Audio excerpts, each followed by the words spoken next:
A cool night with a fairly widespread moderate frost. If you switched on your television for the weather forecast at the beginning of 1975, this is what you'd see.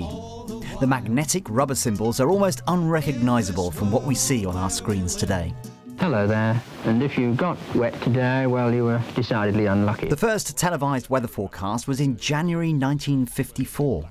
Initially, weather charts were drawn up in the Air Ministry offices and taken by taxi to the studio, where the presenter would add further detail with a wax crayon as he or she spoke.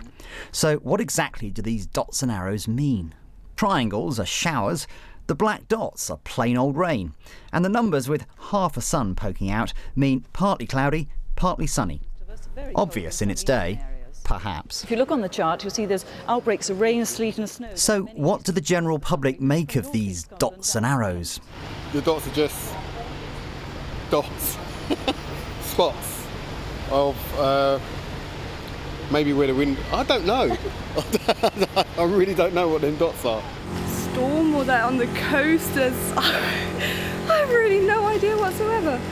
Luckily for us, the symbols changed into something more understandable 40 years ago.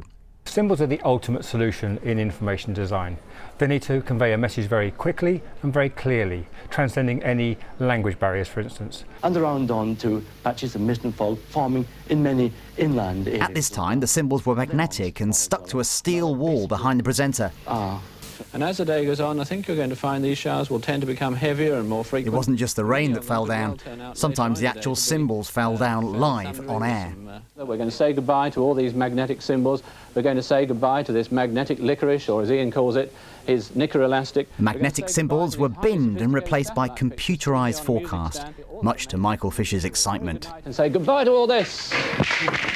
In 1985, a sunny dawn of new technology reached the Weather Centre. Now we're looking at a late maximum through... The 90s brought further graphical developments in forecasts and fashion. Well, there's no doubt about it, these symbols have stood the test of time.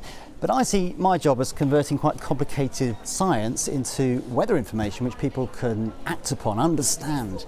Now, the weather moves through space and time, which is why we at the Weather Centre have gone through a technological revolution in the way we display the weather, which is why I'm used to standing in front of graphics like this now, a far cry from the symbols of the 70s. Well, that's all from me this evening.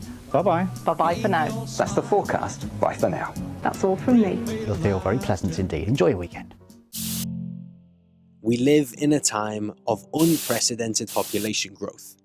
In 2015, the world has around 7.3 billion inhabitants.